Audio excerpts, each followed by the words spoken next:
Hello everyone, welcome to civil staff. I am Roshni Gautam. HP SET 2026 का notification out हो गया है और आप सभी को ये जानकारी हो गई होगी, लेकिन अभी भी स्टूडेंट के मन में बहुत ज़्यादा डाउट है। तो मैं आप सभी को बताना चाहूँगी, स्टूडेंट सिविल स्टाफ के टीचिंग एग्जाम के यूट्यूब चैनल पर आपको इसके रिगार्डिंग बहुत सारी इंफॉर्मेशन मिल जाएगा। प्लस अगर आप इसकी प्रिपरेशन करना चाहते हैं तो कोर्सेज भी अवेलेबल है। सभी टीचर के डेमो लेक्चर भी आप देख सकते हैं, जिसका लिंक आपको डिस्क्रिप्शन बॉक्स में होगा। नहीं मिलता है तो आप दिए हुए नंबर पर कॉल कर सकते हैं। इस क्लास में मैं आपको बताऊंगी कि अगर आप इसको टारगेट कर रहे हैं तो फर्स्ट अटेम्प्ट में कैसे इसको क्वालिफाई करें, क्योंकि ये अगर क्वालिफाई करते हैं तो आगे जाके बहुत सारे ऐसी अपॉर्चुनिटीज आएंगे जिसको आप मिस कर देंगे। तो मिस नहीं करना चाहते हैं तो इसको क्वालिफाई करके रख लीजिए। अगर आप टीचिंग में अपना कैरियर बनाना चाहते हैं तो ये एग्जाम बहुत महत्वपूर्ण है, तो इसको जरूर आप क्वालिफाई करें। तो वेरी फर्स्ट अटेम्प्ट में आप इसको कैसे क्वालिफाई करें ये सब मैं आपको बताऊंगी, क्योंकि मैंने भी किया है। तो मैं अपने और बहुत सारे स्टूडेंट ने किया है, उनकी स्ट्रैटेजी के अकॉर्डिंग मैं ये सारे आपको पॉइंटर बताऊंगी। सबसे पहले आप समझिए स्टूडेंट कि अगर आप एचपी सेट की बात करें तो इसका पैटर्न दो है। दो पैटर्न होगा। पेपर 1 होगा जो कि जनरल पेपर है, और इसके रिगार्डिंग भी आपको वीडियोस मिल जाएंगे, जाके इनको देख लीजिएगा। तो पेपर 1 जो कि जनरल है और सभी के लिए है स्टूडेंट, और पेपर 2 जो होता है वो कंसर्न सब्जेक्ट होता है, आपका सब्जेक्ट। आपका सब्जेक्ट मीन्स जिसमें आपने मास्टर किया है, जिसमें आपकी मास्टर डिग्री है, वो सब्जेक्ट होगा। आपकी 55% होनी चाहिए। सब भी एलिजिबिलिटी क्राइटेरिया एक बार देख लीजिएगा, जो कि सर के द्वारा भी ये सब वीडियो बनाई गई है। तो हम अगर बात करें तो जो पेपर 1 है और पेपर 2 है स्टूडेंट, ये दोनों पेपर आपको क्वालिफाई करना पड़ेगा। दोनों की पहले क्या होती है, एक मिनिमम क्राइटेरिया होता है और उसके बाद कट ऑफ बनता है, और वो स्टूडेंट के बेस पर कट ऑफ बनता है। तो जैसा स्टूडेंट का कट ऑफ होगा, जैसा उन्होंने क्वेश्चन का आंसर दिया होगा, उसी के बेसिस पर बनेगा। मिनिमम क्राइटेरिया भी होता है स्टूडेंट, ये ध्यान रखिएगा। लेट सपोज आप पेपर 2 में बहुत अच्छा करते हैं और पेपर 1 में आप बिल्कुल भी अच्छा नहीं करते हैं, तो आपको क्वालिफाई नहीं माना जाता है, समझे। तो पेपर 1 एंड पेपर 2 ये दो सब्जेक्ट आपको अप्रोच करना है। पेपर 1 में से आपको 50 क्वेश्चंस होंगे और 100 मार्क्स का होगा। ओके, 50 क्वेश्चन दिया जाएगा और एक जो क्वेश्चन होंगे वो 2 मार्क्स का होगा। और पेपर 2 जो होगा वो 100 क्वेश्चन होंगे, 200 मार्क्स टोटल आपके पास 300 मार्क्स के होंगे यहाँ पर, याद रखिएगा। और कोई भी नेगेटिव मार्किंग नहीं है।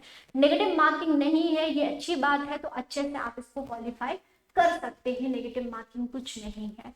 अब मैं आपको कुछ स्ट्रैटेजी बताऊंगी, अगर इसको आप फॉलो करते हैं तो ये आप एग्जाम को आराम से फर्स्ट अटेम्प्ट में ही क्लियर कर पाएंगे। तो चलो देखते हैं एक कर करके। सबसे पहले स्टूडेंट आप अपने सब्जेक्ट और पेपर 1 आपका जो कंसर्न सब्जेक्ट है और जो पेपर 1 है उसका आप सिलेबस लो, और इस सिलेबस को चाहे आप डाउनलोड करके आप प्रिंट आउट निकलवाओ और उसको अपने पास रख लो, या तो आप लिख लो तो आपको आइडिया होगा कि क्या है कैसे है, राइट। या फिर आप उसको प्रिंट आउट भी निकलवा सकते हो। तो सबसे पहले आपको सिलेबस और एग्जाम पैटर्न मैंने आपको बताया है क्या है, पेपर 1 एंड पेपर 2 दोनों है, और दोनों ही आपको क्या करना है, अच्छे से अप्रोच करना है। तो सिलेबस हमारा हो गया और एग्जाम पैटर्न आपको पता होना चाहिए। नेक्स्ट स्टेप होता है कि आप वेटेज देखो, है ना। वेटेज देखो कि आपका पेपर 1 में क्या करना है, कैसे वेटेज है। पेपर 1 के रिगार्डिंग बहुत सारे वीडियोस में आपके लिए लेके आ रही हूँ, तो उन सबको देखिए। फिर भी कोई डाउट होता है तो चैट बॉक्स में आप मेरे से पूछ सकते हो, राइट। तो वेटेज की बात करें तो जो आपका कंसर्न सब्जेक्ट पेपर 2 है और पेपर 1 है, उसका वेटेज देखो कि कौन सी यूनिट में कर सकता हूँ, कर सकती हूँ, और कौन सी यूनिट में स्किप कर सकती हूँ, राइट। आप अपना देखो, जिसको बोलते हैं कॉस्ट एंड बेनिफिट एनालिसिस। और ये कैसे पता चलेगा, तो ये आपको प्रीवियस ईयर क्वेश्चन से पता चलेगा। प्रीवियस ईयर क्वेश्चन जितने भी है वो भी मैं आपको जल्दी ही करवाऊंगी सारे ही। तो जितना भी पेपर 1 है और पेपर 2, पेपर 1 में अगर हम सेट की बात करें तो सब में से 5 क्वेश्चन आ रहे हैं, लेकिन कल को हो सकता है कि ऊपर नीचे भी हो जाए स्टूडेंट, क्योंकि यूजीसी नेट में ऊपर नीचे हो जाता है। तो यहाँ पर नॉर्मली देखो तो 4 से 5 से 6 से क्वेश्चन एक यूनिट से आ जाता है, राइट। ये देखो कि आपकी थ्योरी अच्छी है या आपका मैथ्स अच्छा है या दोनों अच्छा है तो बहुत अच्छी बात है। लेकिन अगर आप मैथ्स नहीं कर सकते हो तो उसमें अपना टाइम वेस्ट करने की जरूरत नहीं, आप अपनी थ्योरी में अच्छे से स्कोर करो, राइट। ये है, अच्छे से कमांड बनाओ थ्योरी में। उसी प्रकार से पेपर 2 में आप कोई भी चीज स्किप नहीं कर सकते हो, एक्चुअली वो आपका सब्जेक्ट है स्टूडेंट, वो सब्जेक्ट है तो आपको वो पूरा का पूरा ही करना होगा। तो पेपर 2 में कोई भी स्किप नहीं कर सकते, ध्यान रखना। तो इसको मैंने दिया है cost and benefit analysis. Let suppose में कोई ऐसा यूनिट है जिसमें बहुत ज्यादा टाइम मैं दे रही हूँ और उसका कोई भी मार्क्स नहीं आ रहा है ना, मतलब कि इसका कोई वेटेज नहीं है। जैसे कि अगर हम मैथ्स की बात करें स्टूडेंट, तो मैथ्स में आप पूरा दिन मैथ्स में लगे हो, नहीं हो रहा है आपसे, और उससे 3 से 4 क्वेश्चन आएंगे, अब पूरा आप टाइम मैथ्स में दे रहे हो, पेपर 2 का भी आप नहीं पढ़ रहे हो, तो वो गलत बात हो जाता है। आप कॉस्ट एंड बेनिफिट एनालिसिस करो, मतलब कि कितना समय देने से मुझे कितना मिल रहा है, बेनिफिट मिल रहा है उससे। मतलब कि अगर मैं अपने पेपर 2 को स्किप करके पेपर 1 पढ़ रही हूँ और उससे कोई मुझे आउटपुट नहीं मिल रहा है तो वो रॉन्ग हो जाता है। आपको पेपर 1 एंड पेपर 2 में दोनों देखना होगा कि पेपर 1 में बेसिकली कि मुझे मैथ्स में देखना है, मैथ्स में फोकस करना है, that is practical reasoning easy आता है, मैथ्स हो गया, डीआई हो गया। जैसे डीआई की बात करो स्टूडेंट, तो उसमें से ना 5 क्वेश्चन होते हैं और 5 क्वेश्चन पहले कभी कभी ना कोई अगर हम देखें तो बहुत ज्यादा डिफिकल्ट आ जाता है। तो अब ये नहीं है कि आप डेली ही डीआई पर कर रहे हो, नहीं हो रहा है तो आप उस पर ज्यादा फोकस कर रहे हो और पेपर 1 को आप अपना जो अपना सब्जेक्ट है उसको आप स्किप कर रहे हो, ऐसे भी नहीं करना है। तो वेरी इंपॉर्टेंट होता है कॉस्ट एंड बेनिफिट एनालाइज करो कि जितना मैं टाइम दे रहा हूँ, दे रही हूँ, उससे मुझे बेनिफिट कितना मिल रहा है। खास करके जो पेपर 1 की बात करें, पेपर 2 में आप जितना दोगे टाइम तो कहीं ना कहीं आपको बेनिफिट ही मिलेगा। फिर उसमें भी देखो, जैसे मैं इकोनॉमिक्स की बात करूँ तो पब्लिक फाइनेंस से इतना क्वेश्चन नहीं आता है, और बच्चे अगर पब्लिक फाइनेंस पर ही फोकस करें तो गलत है। अगर किसी से इकोनॉमेट्रिक्स नहीं हो रहा है तो वो बहुत ज्यादा इकोनॉमेट्रिक्स पर ही फोकस करे तो वो गलत है, राइट। ये है, तो आप अपना कॉस्ट एंड बेनिफिट एनालाइज करो कि जितना मैं टाइम दे रहा हूँ जिस यूनिट को, जिस पेपर 1 या पेपर 2 के, तो उससे बेनिफिट कितना मिल रहा है, राइट। ये है, तो कॉस्ट एंड बेनिफिट, सिलेबस देख लिया, पैटर्न देख लिया है। नेक्स्ट देखो प्रीवियस ईयर क्वेश्चन। पहले आप प्रीवियस ईयर क्वेश्चन देखो स्टूडेंट, जितने भी साल के हुए हैं, लास्ट 2 ईयर का देख लेना, क्योंकि फिर पैटर्न चेंज हो गया है, राइट। वो भी मैं आपको करवाऊंगी, सारे प्रीवियस ईयर क्वेश्चन जल्द ही मैं आपको इसी यूट्यूब चैनल पर करवाऊंगी। तो प्रीवियस ईयर क्वेश्चन से ना एक बार आपको आइडिया मिल जाएगा कि हाँ कि क्वेश्चन कैसे आते हैं, ये आपको आइडिया मिल जाएगा, उसी के अकॉर्डिंग करो। अगर कोई भी प्रीवियस ईयर क्वेश्चन हम उठाते हैं, कोई टॉपिक होता है, तो उस टॉपिक को तो आपने कभी भी स्किप नहीं करना है, उस टॉपिक को बहुत अच्छे से करके जाना है। तो प्रीवियस ईयर क्वेश्चन देखना वेरी फर्स्ट होता है। तो सिलेबस देख लिया, पैटर्न देख लिया, कॉस्ट एंड बेनिफिट एनालिसिस दिया, फिर आप अपनी प्लानिंग करो कि मुझे कितने घंटे करना है, कितने घंटे एक पेपर को देना है, कितने आवर्स मुझे सेकंड पेपर को देना है। पेपर 2 को आपने ज्यादा आवर्स देना है, पेपर 1 को आपने कम आवर्स देना है। अगर मैं 4 घंटे पढ़ रही हूँ तो 3 घंटे मुझे क्या देना है, मेरे को पेपर 2 में देना है, पेपर 1 में 1 आवर्स देना है। फिर जो लास्ट है रिवाइज भी करना है। क्वेश्चन आपने जैसे ही 50% से ज्यादा सिलेबस हो जाता है, क्वेश्चन करना स्टार्ट कर दो। जितना क्वेश्चन करते हो उतना आपके लिए बेनिफिट होता है, ये मैं आपको एक्सपीरियंस के अकॉर्डिंग बता रही हूँ। तो अपना टाइम शेड्यूल करो, पेपर 1 और पेपर 2 को टाइम डिवाइड कर दो, पेपर 1 एंड पेपर 2 को टाइम डिवाइड कर दो स्टूडेंट, है ना। दोनों पेपर को टाइम डिवाइड करके उसके अकॉर्डिंग, जिसमें आपकी थ्योरी हो जाएगी, थ्योरी भी पढ़ोगे और उसमें आप प्रैक्टिस मीन्स एमसीक्यू सॉल्व भी करोगे, ठीक है। दोनों करोगे, रिवाइज भी करोगे, डेली का रिवीजन होना चाहिए।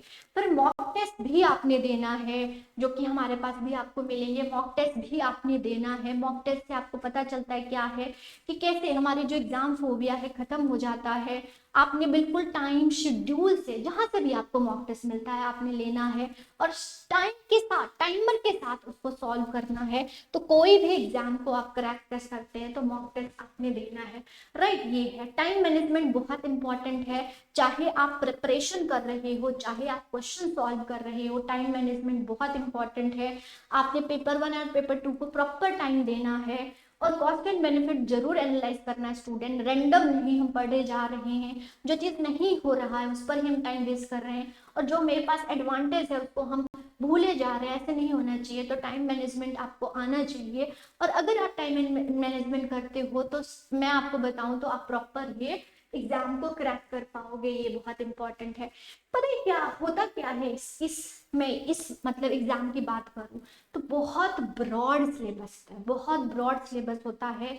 एग्जाम डेट अभी नहीं आया है, क्या पता जल्दी आ जाए, है ना। तो आप अपना ऐसे लेके चलो कि मेरे पास 4 से 5 महीने हैं, लेके चलो। अब पता नहीं एग्जामिनर पता नहीं बहुत जल्दी एग्जाम दे देते हैं आजकल, तो अपना टाइम ना लेके चलो कि 4 मंथ्स में 3 मंथ्स में मुझे सिलेबस कंप्लीट कर लेना, फिर मुझे रिवाइज भी करना है और फिर मुझे क्रैक भी करना है। तो ये आपका अप्रोच होना चाहिए, ये बहुत मस्ट है स्टूडेंट। तो आप अपना क्या करोगे, सिलेबस को देखो, राइट, पहले सिलेबस को आप देखो, फिर देखो कि वेटेज कितना है हर में, कॉस्ट एंड बेनिफिट एनालाइज करो कि कितना टाइम मेरा क्या है, मेरा मैथ्स अच्छा है, मेरा थ्योरी अच्छा है, देखो किस पर है, किस पर टाइम मैं वेस्ट करूं।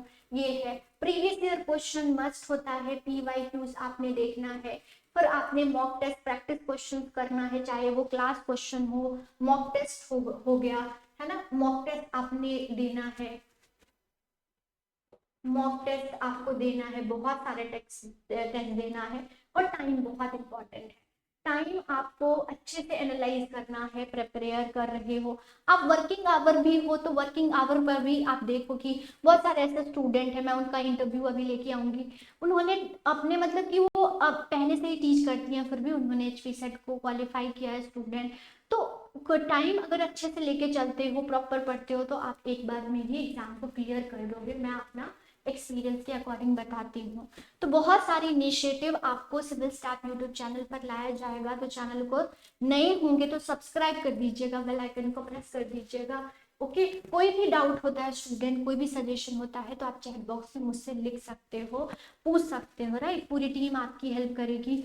कोर्सेज अवेलेबल है, आप डेमो लेक्चर देखो, आप फिर कोर्सेज को ज्वाइन करो, और अब सोचो मत, अगर आपने सोच लिया ना कि मुझे इस एग्जाम को देना है, तो अब ये मत सोचो, जहां से भी आपको बाय करना है आप स्टार्ट कर दो, मेरी फर्स्ट डे अब आपका हो जाना चाहिए, स्टार्ट कर दो स्टूडेंट की, सिलेबस बहुत ज्यादा है, आपको सिलेबस में टाइम लगेगा, फिर प्रैक्टिस करने में टाइम लगेगा, तो इतना टाइम आपके पास नहीं है। तो आप हमारे कोर्सेज भी आप बाय कर सकते हैं, आपका जो सब्जेक्ट है प्लस पेपर 1 के भी आपको कोर्सेज यहाँ पर मिल जाएंगे। Thank you student, all the best, next class में मिलते हैं।